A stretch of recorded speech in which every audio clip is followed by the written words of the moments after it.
అని ఆ క్యారెక్టర్‌ని పట్టుకొని ఆ అమ్మాయిని తిట్టేవాళ్ళు గూడా ఉన్నారు. అమ్మాయి ఒక 2 రోజులేమో ఫీలింగ్‌లో ఉన్నది కానీ, నేను ఇంకా 5 రోజులు క్యారీ చేసాను కానీ, అమ్మాయి థర్డ్ డే, ఫోర్త్ డేకి అమ్మాయి నార్మల్ అయిపోయింది. నేనే ఎప్పుడైనా టూర్‌కెళ్ళినప్పుడు ఆ అమ్మాయిని ఎవరినైనా పొరపాటున ఏమైనా గేల్ చేసినా కూడా నేను ఎక్కువ హర్ట్ అయ్యేవాడిని. హ్మ్. తను స్పోర్టివ్‌గా తీసేసుకొని ముందుకెళ్ళిపోయింది ఇంకా. అదే తిరుగుతానే ఉంది మొత్తం టూర్స్‌కెళ్ళిపోయింది గదా! వీళ్ళతో పాటు ఇద్దరు హీరోలను పట్టుకొని. కానీ మొత్తం వెళ్ళాం. నేను కూడా వెళ్ళాను యాక్చువల్లీ అన్ని డిస్ట్రిక్ట్స్‌కి వెళ్ళాను. హ్మ్. అంటే అమ్మాయికి జరిగిన లాభాలు ఎక్కువ సార్. లాభాలు 100 జరిగితే నష్టాలు 1, 2, 3 అంతే. అంతే. అసలు ఆ అమ్మాయికి వచ్చిన పాపులారిటీ ముందు అయన్నీ చిన్న విషయాలు అంతే అనుకోవాలి. అంతే. సో మీరు ఎందుకని సడన్‌గా అంటే ట్విట్టర్‌లో మీది ఒక బలమైన ఇదే కదా! సో మీరు చెప్పేవి వినేవాళ్ళు ఉండారు. రెస్పాండ్ అయ్యేవాళ్ళు ఉండారు. ఎందుకని ట్విట్టర్ నుంచి బయటకొచ్చేసారు? ట్విట్టర్ ఒక డిఫరెంట్ వరల్డ్ సార్ యాక్చువల్లీ. మీరు ఫేస్‌బుక్, ఇన్‌స్టాగ్రామ్‌లో మామూలుగా నాలాంటి వాళ్ళకి అసలు సెట్ కాదు ట్విట్టర్ అనేది. అంటే నువ్వు నా అవతల వాళ్ళు ఏదన్నా అన్నా, ఏదైనా ఇష్యూ జరిగినా టక్కని స్పందించే స్వభావం ఉండే వాళ్ళకి ట్విట్టర్ అసలు ఏది అసలు అంటే ప్రతి సెక్షన్‌కి ఒక ఫ్యాన్ బేస్ ఉంటుంది. దాన్ని వ్యతిరేకించే ఇది ఉంటుంది. ఉంటది. అవును. సో అంటే అభిమానులు ఉన్నారు, దురభిమానులు ఉన్నారు. ఉంటారు. ఈ దురభిమానం వల్ల ఎప్పుడు ఈ ప్రాబ్లం ఉంటది. ఇప్పుడు న్యూట్రల్ స్టాండ్ తీసుకున్నా నీకు ఒక హేటర్స్ ఉంటారు. అవును. దాన్ని బ్లేమ్ చేసేవాళ్ళు ఉంటారు. ఇప్పుడు నాకు కులం లేదు, మతం లేదు అంటే నువ్వు అవి నమ్మేవాళ్ళు నీ మీద దాడిస్తారు. నీకు కులం ఉంది, మతం ఉంటే వాళ్ళు నీ మీద దాడి చేస్తారు. సో ఇక్కడ ఏమైందంటే ఎవరి ఐడి ఏంటి, వాళ్ళ ఫేస్లు ఏంటి, వాళ్ళు ఏం చేస్తారు, ఇలా అనానిమస్ పీపుల్ ట్విట్టర్లో చాలా ఎక్కువ సార్. సో వాళ్ళు ఏదో అంటారు, నువ్వు చదువుతుంటుంటావు, నువ్వు ఒక ఇంటర్వ్యూలో ఉంటావు, నీ అటెన్షన్ దాని మీదకి వెళ్తుంది, రాస్తుంటావు, అటెన్షన్ మీద ఉంటుంది, నువ్వేదో రిప్లై ఇస్తావు, దాని కింద ఇంకేమైనా అన్నారా అని ఆలోచిస్తావు. ఇలా నీ గంటలు టైం, అందులో ఇలాంటి టైం వేస్ట్ చేసి నేను 3 ఏళ్ళు 4 ఏళ్ళ తర్వాత నాకు బేబీ అనేది చాలా జ్ఞానోదయం తెచ్చింది. ఏంటంటే పని చేస్తే బద్ధకం తగ్గించుకొని ఎన్ని కోట్ల డబ్బులు వచ్చి జేబులో పడతాయి, ఎన్ని కోట్ల డబ్బులు వచ్చి అకౌంట్లో పడతాయి, ప్రొడ్యూసర్కి, డిస్ట్రిబ్యూటర్కి, నాకు, హీరోలకి ఇక్కడ ఇంత డబ్బు ఉంది. కోవిడ్లో నుంచి అందరం డబ్బులు లేక, ప్రాబ్లమ్స్ లేక, ఈ వ్యాక్సిన్ల దెబ్బకి ఎవడెటు పోతాడో తెలియదు. అంటే వ్యాక్సిన్ వల్ల అనొచ్చో లేదో నాకు తెలియదు కానీ, లేకపోతే ఇప్పుడు సడన్ డెత్లు ఇట్లా చూసి నువ్వు పని చేయాలి ఫస్ట్ ప్రశాంతంగా. పని చేస్తే ఆ డబ్బులు ఇంత వస్తున్నాయి, కూర్చొని రాస్తే ఇంత వస్తున్నాయి. కానీ నువ్వు దేనికి వాల్యూ ఇస్తున్నావు? నువ్వు ఏదో ఒకటి చెప్పాలని ఒక ట్వీట్ వేస్తున్నావు, దాని చుట్టూ ఒక 10-20 నెగిటివిటీలు వస్తున్నాయి, కామెంట్లు వస్తున్నాయి, అవి చదువుకుంటున్నావు, అవి బాధపడుతున్నావు, పని చేయట్లే, ప్రొడక్టివిటీ అనేది పడిపోతుంది. అందులో ఇన్ఫ్లుయెన్స్ ఎక్కువైపోతుంది. మనం ఇప్పుడు ఒకటి అంటాం, ఏదో మన వర్క్ ఏదో వెళ్తుంది, దరిద్రంగా ఉంది అంటాడు. మనం చేసిన వర్క్ కరెక్టే కదా, మన గట్ ఫీలింగ్లో ఉంటేవాళ్ళం, సడన్గా అక్కడి నుంచి నీకు పోతుంది. సో నాకు క్లియర్గా అర్థమైంది. ఎప్పుడు బయటకు వచ్చారు? 1.5 month అయినట్టుంది సార్. అంటే ప్రధానంగా మిమ్మల్ని బాధ పెట్టి ఇంక వద్దు అనుకున్న పాయింట్ ఎప్పుడు? అది చిరంజీవి గారిది బోలాశంకర్ రోజు ఆయన అనిల్ సుంకర గారి దగ్గర నుంచి ఏవో రాయించుకున్నారని, సినిమా రిలీజ్కి ముందు మొత్తం డబ్బులు ఇస్తే కానీ ఆయన కూర్చున్నాడని, ఆయన వెళ్ళి ఇది పెట్టారని చెప్పారు. తర్వాత నేను ఈ విషయం తెలిసి మన సామజవరగా మన ప్రొడ్యూసర్కి ఫోన్ చేశాను, రాజేష్ తండాకి. ఆ రోజు ట్విట్టర్లో పేరు చెప్పలేదు యాక్చువల్లీ నేను. రాజేష్ ఏంటి రాజేష్ నిజం చెప్పు, చిరంజీవి గారు ఇట్లా చేశారా నిజంగా అన్న దాని. కానీ తను ఒకటి చెప్పాడు యాక్చువల్లీ, చిచి అసలు ఇట్లా నువ్వు అన్నీ పట్టించుకోకండి, నేను అది ట్వీట్ వేసాను.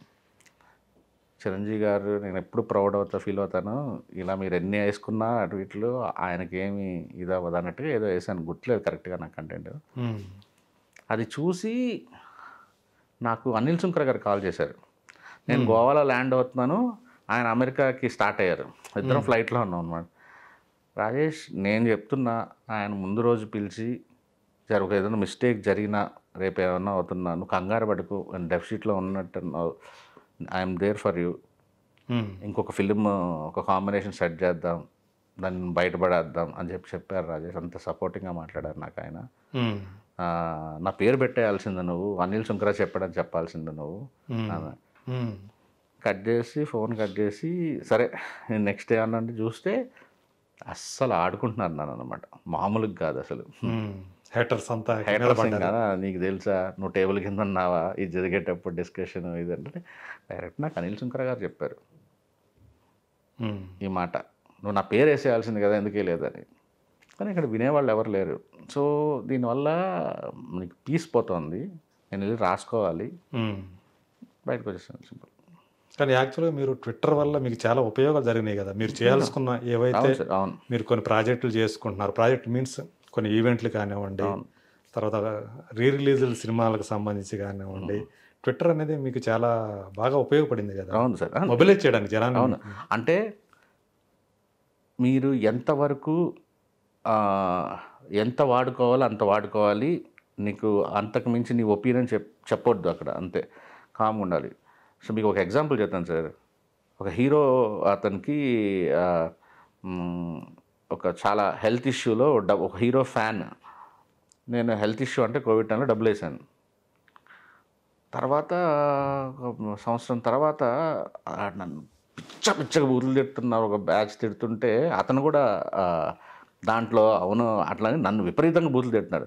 ఎవరైతే ఇంత టార్గెట్ చేస్తున్నాడని నేను డైరెక్ట్ మెసేజ్ అతను ఎప్పుడైనా నాకు పర్సనల్ మెసేజ్ చేస్తాడు, డిఎం కొడితే నేను అతను డబ్బులు వేస్తున్నాను, అతను హెల్ప్ చేస్తున్నాను. మీరు హెల్ప్ చేసిన వ్యక్తే మిమ్మల్ని తిడుతున్నాడా, ట్రోల్ చేస్తున్నాడు. మెసేజ్ పెట్టా, ఎందుకు తిడుతున్నావు నన్ను, నువ్వు ఆ రోజు ఒక జస్ట్ డౌట్గా అడుగుతున్నా, ఏంటి మైండ్ సెట్ కనుక్కుందాం అని, నీకు అంత హెల్ప్ చేశాను కదా, నువ్వు ఎందుకు తిడుతున్నావు అంటే ఏంటన్నా నువ్వు దాన్ని దీన్ని లింక్ చేస్తావు, అసలు ఇక్కడ ఫ్యాన్గా చూడాలి నువ్వు ఈ హీరో ఫ్యాను, నాకు అదే నీకు పర్సనల్గా వల్ల నాకు ఎప్పుడు నీ మీద రెస్పెక్ట్ ఉంటుంది అన్నట్టు.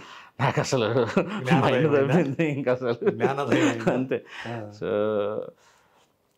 నేను కూడా సినిమా లాంచ్ అన్నప్పుడు, నా సినిమా ప్రమోషన్ అనుకున్నప్పుడు, నిజంగా అవసరం అనుకున్నప్పుడు ప్రమోషన్ చేసుకొని ఇంకా వేరే అదర్ వాటి జోలికి పోకుండా, ఒకవేళ చిరంజీవి గారిని అంటారు, కళ్యాణ్ గారిని అంటారు, ఇంకో హీరోని అంటారు, నేను అభిమానించేవాడు అంటారు, లేకపోతే ఇదంటారు, నేను నా ఒపీనియన్లు చెప్పడం వల్ల యూజ్ లేదు, నా పీస్ పోతుంది. మీరు మామూలుగా అయితే ఏది మీకు అభిప్రాయం కలిగినా, దేని మీద చెప్పాలనిపించినా వెంటనే రెస్పాండ్ అవుతారు త్రూ ట్విట్టర్.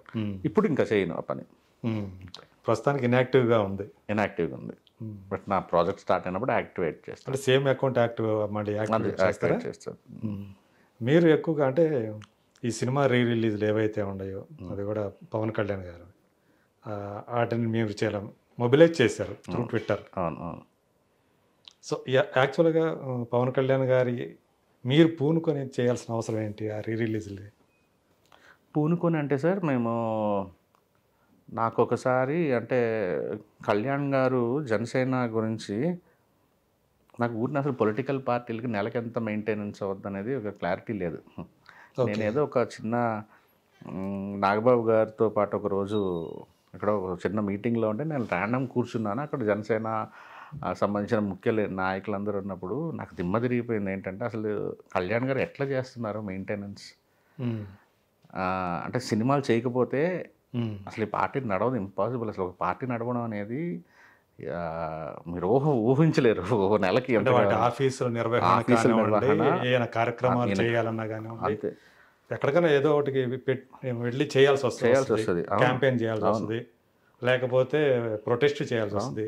దీనికి అన్నిటి కూడా ఖర్చు కావాలా సార్? మేము 2 రోజులు సీడెడ్ ట్రిప్ వేసాం sir, success tour, baby tour 2 టూర్లు, 4 ఇన్నోవాలో 5 ఇన్నోవాలో జస్ట్ అట్లా వెళ్ళేసి వచ్చేసాం సార్. 28 లక్షలు వచ్చింది మాకు బిల్లు. ఓన్లీ సీడెడ్కి? ఓన్లీ సీడెడ్ అంటే రాయలసీమ జిల్లా. అంటే ఈ మధ్య సీడెడ్ అనకూడదు అనేది అందరం అనుకుంటున్నాము, తెలంగాణ అనాలని. సో రాయలసీమ జిల్లాలకు వెళ్ళినప్పుడు మేము జస్ట్ ఇంతమంది వెళ్తే వచ్చిన ఖర్చు, పవన్ కళ్యాణ్ గారు చేయాలంటే ఒక సభ ఏమవుద్దు ఒకసారి ఊహించండి. అంతే కదా. సో నాకు అప్పుడు నాకు అనిపించింది, అంటే యాక్చువల్గా నాకు తెలియదు, అంటే ఇప్పుడు ఆ పార్టీకి మూల నిధి అంటూ ఏముండలేదా? సరిపోదు సార్ అసలు. అంటే జనసేన మిగతా వాళ్ళకి వచ్చినంత విరాళాలు ఈ పార్టీకి రావు. ఎందుకంటే జనసేనకి అంత స్ట్రాంగెస్ట్ ఈ మధ్య కాస్త ఎన్ఆర్ఐస్ అందరూ నాగబాబు గారు కానీ అందరూ వెళ్ళి కొద్దిగా మోటివేట్ చేసి వస్తున్నాయి, కానీ జనసేనకి చాలా తక్కువ ఫండ్స్ వస్తాయి సార్, అసలు చాలా చాలా తక్కువ మరి ఫండ్స్. ఎలా నిర్వహిస్తున్నాడు ఆయన ఇదంతా సినిమాలు చేసేసారు, సొంత డబ్బు ఖర్చు పెట్టి? అంతే, సొంత డబ్బే, వస్తున్నాయి ఫండ్స్ వస్తాయి, కానీ ఆయన సంపాదించే అంత, అంటే మీకు చెప్పాలంటే ఒక రకంగా జనసేనకి నేను నాగబాబు గారితో నేను కానీ, ఎస్కేఎన్ కానీ, బన్నీవాస్ కానీ, ధర్మేంద్ర కానీ మేము ఇచ్చినవే హయ్యెస్ట్ అమౌంట్లు ఉంటాయి. ఓకే, ఏ విరాళాల్లో మీరు ఊహించండి అసలు, అంటే ఇంక మిగతా కూడా నామినల్ కింద చాలా తక్కువ వస్తాయి అంతే. ఓకే, సో ఇప్పుడు దాకా మీరు ఈ సినిమాల ద్వారా ఎంత ఇచ్చుంటారు? మేము జల్సాకి 1 కోటి రూపాయలు ఇచ్చాము సార్, ఆరెంజ్కి 1,05,00,000 ఎంత ఇచ్చాము సార్. ఇప్పుడు కుటుంబ శంకర్వి ఇంకా రావాలి, అది చాలా అంటే చాలా మిస్టేక్స్ జరిగినాయి. రిలీజ్ చేయాలనుకుని ముందే రిలీజ్ చేశారు.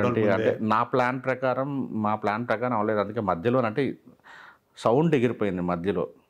సో అసలు నేను ఆ సినిమా ఆపేయాలని 2వ తేదీ రిలీజ్ కావాల్సింది 31వ తేదీ రిలీజ్ అయ్యింది, ముందు 2 రోజుల ముందు. సో ఇక్కడ ఏమైందంటే కన్ఫ్యూజన్ అయిపోయింది నాకేంటంటే, సినిమా ఎట్టి పరిస్థితుల్లో ఇక్కడ ఆపేద్దాము, పోస్ట్పోన్ చేసేద్దాము, ఇంకొక రోజు పెడదాము అంటే ఫ్యాన్స్ తిట్టేస్తారండి కొంతమంది. అసలు ఎందుకని ముందు 2 రోజుల ముందు రిలీజ్ చేశారు అప్పుడు? సార్ నాకు క్లియర్గా ఐడియా లేదు సార్, నాకంటే ఫస్ట్ నేను చెయ్యొద్దు అనేది నా ఒక 6 అంటే ప్రాపర్గా నాకు చూసుకునే టైం లేదు. ఒకటి సౌండ్, నేను ఇప్పుడు జల్సాకి నేను ఎవ్రీథింగ్ చూసుకున్నా, ఆరెంజ్ ఎవ్రీథింగ్ చూసుకున్నా, కంప్లీట్ ప్రింట్ ఉందా లేదా అనేది చూసుకునేంత టైం నాకు రావట్లా. స్టీరియో నుంచి 5.1 లాగాల్సి వస్తుంది అంటున్నారు, 5.1 ఫైల్ దొరికేసింది అంటున్నారు, ఇలా చాలా కన్ఫ్యూజన్ అయిపోయింది సార్ మొత్తానికి. అలా చేయకూడదు అనేది నా ఫీలింగ్. ఓకే, బట్ ఎంతో కొంత అందరు ఫ్యాన్స్ రెడీ ఉన్నారు కదా చేసేద్దామని ఒక ఫీలింగ్. సో దీంట్లో మెజారిటీ డెసిషన్ మీద వెళ్ళిపోయారు అంతే. కానీ అయినంత వరకు ఏదో చేశాము, చూడాలి. సో మెయిన్ ఉద్దేశం అయితే మాత్రం ఇప్పుడు నేను అక్కడికి వెళ్ళి పూల్ చేసుకునే అంత మా అందరికీ కెపాసిటీ లేదు, నాకు కానీ ఎస్కేఎన్కి కానీ. ఏదైనా సరే ఉన్న వీటి ఐడియా త్రూనే చేయాలి. So Anjana productions, Gita ఆర్ట్స్లో A films ఉన్నాయో మాకు హెల్ప్ చేయగలుగుతుంది వాళ్ళే, అరవింద్ గారు కానీ నాగబాబు గారు. కాబట్టి నాగబాబు గారు సార్ ఇట్లా పార్టీ కోసం ఇట్లా చేస్తా అన్నప్పుడు ఆయన కూడా సపోర్ట్ చేసి ఇచ్చేసారన్నమాట. వాడు ఊహించినట్టు ఆరెంజ్కి బాగా వచ్చినాయి సార్. అసలు మేము జల్సా కూడా, నేను అక్కడికి వెళ్ళినప్పుడు అక్కడ ఉమాని తను నాగబాబు గారితో ఉంటారు మేనేజర్. సో ఆయన సార్ ఒక 2-3 షోలు వేద్దాం సార్, ఒక 5-6 లక్షలు మా పార్టీకి డొనేషన్ ఇద్దాం అంటే, అసలు అప్పుడు నాకు బ్రెయిన్ వెలిగింది. అలా 5-6 లక్షలు ఏంటి మనకు యూజ్ చేస్తే అసలు గట్టిగా చేద్దాం అని చెప్పి దిగితే, సో లక్షలు అనుకుంది కోట్లకి వెళ్ళింది అంతే. మరి ఖుషి అనేది పరిస్థితి ఏంటి? ఖుషి అనేది మనకు సంబంధం లేదు సార్, ఏం రత్నం గారి దగ్గర ఉన్నాయి రైట్స్. ఓకే, ట్రై చేసాం కానీ రాలేదు మాకు. అవునా? యాక్చువల్గా ఎక్కువ మంది అంటే పవన్ కళ్యాణ్ ఒక పెద్ద బిగ్ స్టార్ చేసిన సినిమా అదే కదా. ఖుషి, తొలి ప్రేమ అనేవి మాన్స్టర్స్ సార్ అసలు.